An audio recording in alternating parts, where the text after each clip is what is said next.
Assalamualaikum warahmatullahi wabarakatuh. Selamat pagi Ananda. Apa kabar Ananda sekalian?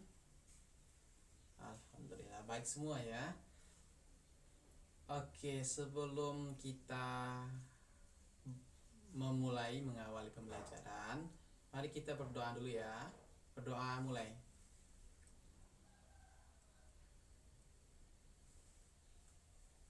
Selesai. Baik, silakan ambil absen dulu ya. Silakan ambil absen, isi absen yang telah Bapak kirimkan di grup classroomnya ya, di GC. Nah, silakan isi absennya ya, karena Bapak memberikan tengah waktu beberapa menit ya, karena itu merupakan aturan terkait pengisian absen pada pembelajaran online sekarang ini. Nah, kita lanjutkan untuk pembelajaran ya. Udah siap Anda sekalian untuk mengikuti pembelajaran kita hari ini? Oke. Nah, perlu juga Bapak memberikan sebuah motivasi kepada anak-anak Bapak sekalian terkait pembelajaran. Nah, untuk memunculkan semangat Anda sekalian untuk mengikuti pembelajaran, mari kita tingkatkan semangat kita untuk mengikuti pembelajaran. Karena dengan belajar itu dapat merubah kehidupan kita ke depannya. Dengan belajar, daya pikir kita akan bertambah. Dengan belajar, tentunya kita akan menjadi manusia yang cerdas. Nah, maka dari itu tetap semangat untuk mengikuti pembelajaran walaupun pembelajarannya secara online. Nah, selanjutnya pada minggu lalu kita telah membahas terkait tentang pembunuhan. Nah, pada saat sekarang ini Bapak akan melanjutkan pembelajaran kita itu terkait perbuatan zina. Pada minggu ini kita akan membahas terkait zina. Nah, sebelum itu ada beberapa tujuan dari pembelajaran yang kita lakukan pada hari ini. Baik, yang pertama, tujuan pembelajaran kita itu adalah siswa mampu memahami apa itu zina. Yang kedua, siswa dapat memahami ketentuan-ketentuan Allah Subhanahu wa taala terkait tentang zina dan hikmah menghindari perbuatan zina tersebut. Nah, sebelum Bapak masuk kepada materi pembelajaran kita hari ini, nah, ada beberapa pertanyaan terkait perbuatan zina. Nah, adakah Anda yang tahu apa itu perbuatan zina? Ya, silakan. Silakan ditulis di kolom komentar ya. Oke, ada yang tahu? Ya, perbuatan zina adalah perbuatan yang dilarang oleh Allah. Ya, betul. Perbuatan zina, ya betul. Oke, terima kasih untuk partisipasinya menjawab pertanyaan terkait perbuatan zina. Nah, sebelum itu mari kita ikuti pembelajaran berikut ini. Silakan Anda simak penjelasan terkait perbuatan zina. Bismillahirrahmanirrahim. Assalamualaikum warahmatullahi wabarakatuh. Alhamdulillah bertemu lagi hari ini. Semoga siswa-siswi pribadi semuanya sehat-sehat dimanapun kalian berada. Hari ini insya Allah kita akan membahas tentang menghindari perbuatan zina dan pergaulan bebas. Mungkin kalian pernah mendengar ayat Al-Quran yang berbunyi wala taqrabuz zina. Ada yang tahu nggak artinya apa? Ada nggak? Nah, artinya adalah janganlah kalian mendekati perbuatan zina. Maksudnya, mendekati saja tidak diperbolehkan, apalagi kita melakukan zina. Allah sangat marah, Allah sangat murka kepada orang-orang yang melakukan perbuatan zina. Lalu, jika Allah marah, apakah Allah akan memberikan hukuman kepada mereka? Dan hukumannya kapan akan diberikan? Saat di dunia atau di akhirat nanti? Nah, untuk perbuatan zina ini saat di dunia pun kita sebagai manusia, masyarakat yang hidup bersama, saat kita melihat ada orang di sekitar kita yang melakukan perbuatan zina, maka Allah memerintahkan kita untuk menghukum mereka. Nah, di sini sudah ada dua pembagian, yaitu ada kelompok muhsan dan kelompok ghairu muhsan. Nah, siapakah muhsan dan ghairu muhsan ini? Muhsan adalah orang-orang yang sudah menikah, lalu mereka melakukan perbuatan zina. Apa hukuman bagi mereka? Yaitu dirajam sampai mati. Ada yang tahu nggak dirajam itu apa? Jadi dirajam itu adalah mereka ditanam seluruh tubuhnya kecuali leher sampai kepala. Jadi yang tertinggal hanya dari leher, dari bahu hingga kepalanya. Lalu mereka dilempari dengan batu sampai mereka meninggal. Nah, lalu yang kedua adalah ghairu muhsan, golongan-golongan ghairu muhsan. Siapa mereka? Orang-orang yang belum menikah. Nah, orang-orang yang belum menikah ini kalau mereka melakukan zina, maka mereka akan dicambuk sebanyak 100 kali dan mereka dianjurkan untuk diasingkan ke tempat yang jauh dari tempat mereka tinggal selama 1 tahun lamanya. Oke, jadi ini adalah hukuman yang Allah perintahkan kepada kita manusia jika kita melihat orang-orang di sekitar kita melakukan zina. Nah, setelah Ananda mendengarkan apa itu perbuatan zina tadi, oke, kita lanjutkan apa penjelasan dari Bapak ya. Nah, terkait zina, zina merupakan pengertian dari zina itu adalah zina merupakan perbuatan memasukkan alat kelamin laki-laki ke dalam alat kelamin perempuan yang mendatangkan syahwat, artinya adanya hawa nafsu yang timbul atau memunculkan kesenangan melakukan perbuatan tersebut. Nah, perbuatan itu dilakukan oleh orang yang bukan melakukan hubungan yang bukan suami istri, artinya melakukan hubungan haram yang bukan suami istri atau bukan di dalam ikatan sebuah hubungan yang sah. Jadi perbuatan zina merupakan perbuatan yang dilakukan oleh antara laki-laki dan perempuan yang bukan memiliki ikatan pernikahan yang sah atau bukan suami istri. Nah, selanjutnya itu kita lanjutkan kepada dasar hukum perbuatan zina tersebut. Dasar hukum terkait perbuatan zina itu di dalam Quran surah Al-Isra Allah telah menjelaskan bahwasannya Bismillahirrahmanirrahim, wala taqrabuz zina innahu kana fahishatan wa sa'a sabila. Shadaqallahul azim. Wala taqrabuz zina, artinya dan janganlah kamu mendekati yang namanya zina. Innahu kana fahishatan, sesungguhnya itu merupakan perbuatan keji dan suatu jalan yang buruk. Artinya wala taqrabuz zina, Allah mengatakan, Allah menekankan wala taqrabuz zina, artinya dan janganlah kamu mendekati yang namanya zina tersebut.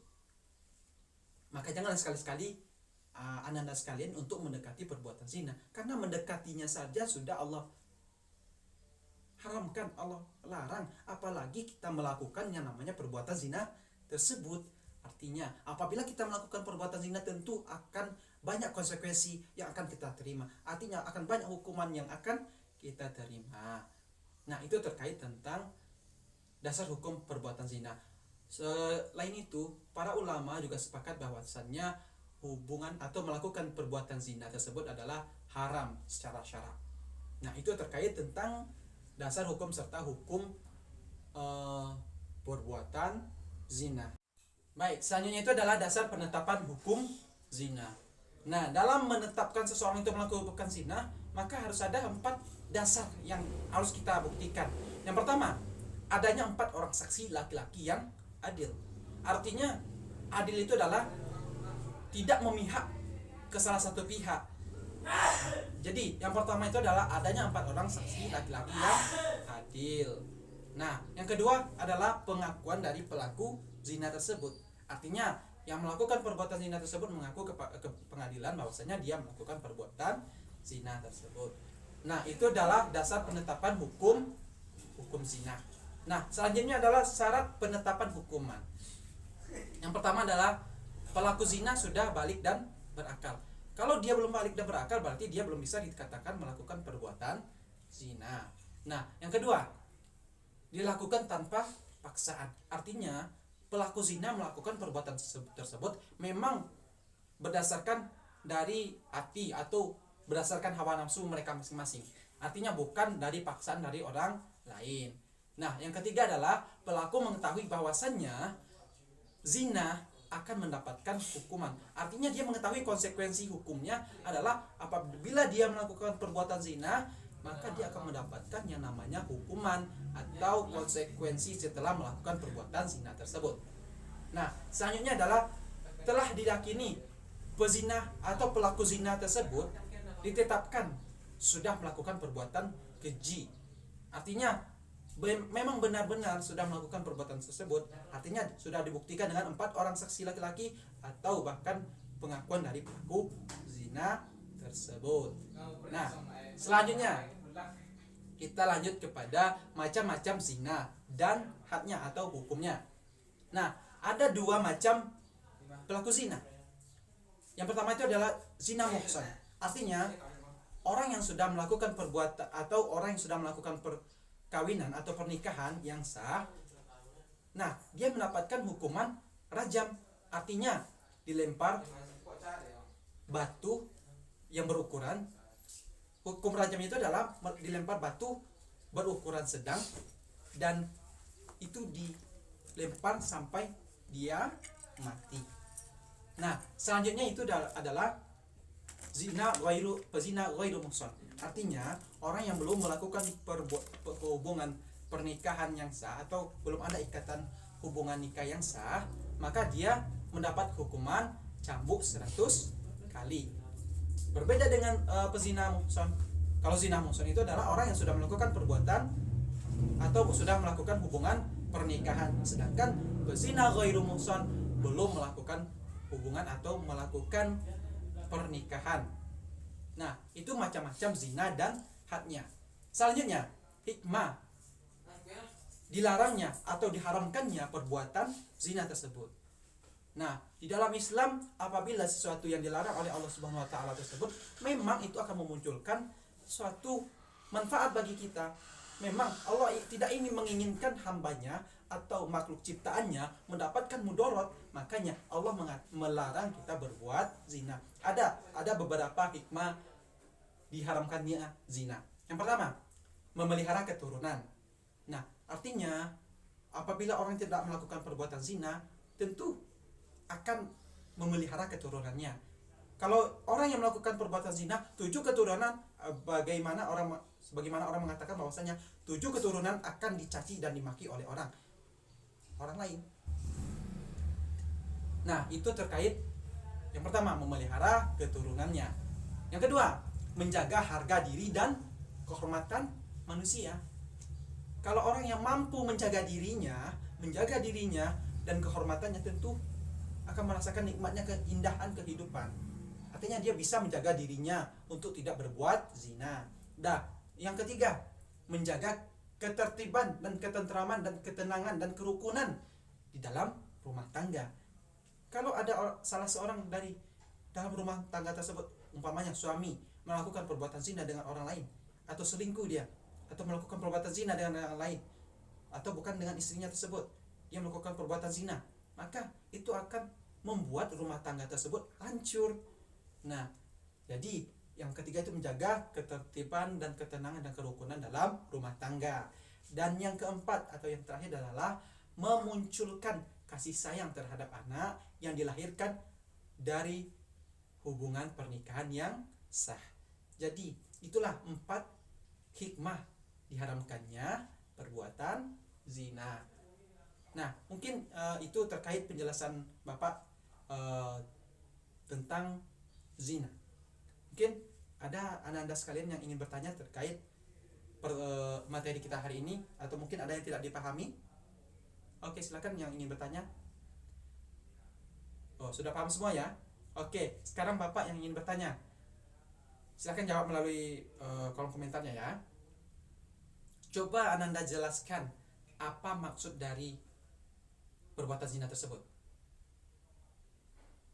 Oke, masih mengetik ya. Oke, sudah paham ya. Rata-rata Ananda semua sudah paham.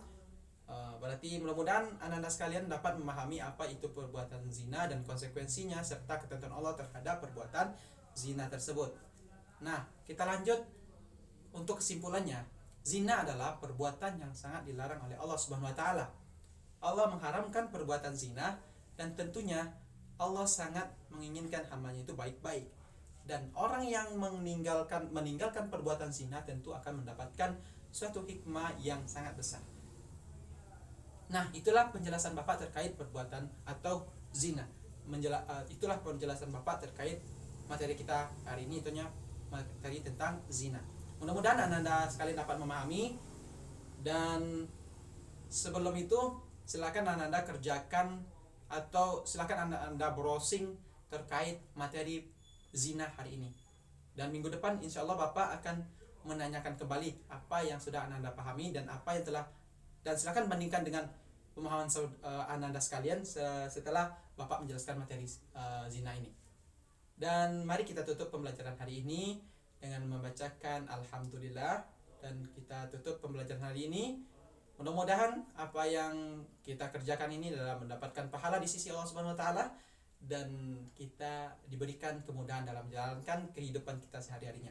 Dan selalu jaga kesehatan Anda sekalian, dan kita pasti bisa menjalani ujian dari Allah Subhanahu wa taala ini. Amin amin ya rabbal alamin. Ya, Bapak sudahi pembelajaran kita hari ini. Assalamualaikum warahmatullahi wabarakatuh.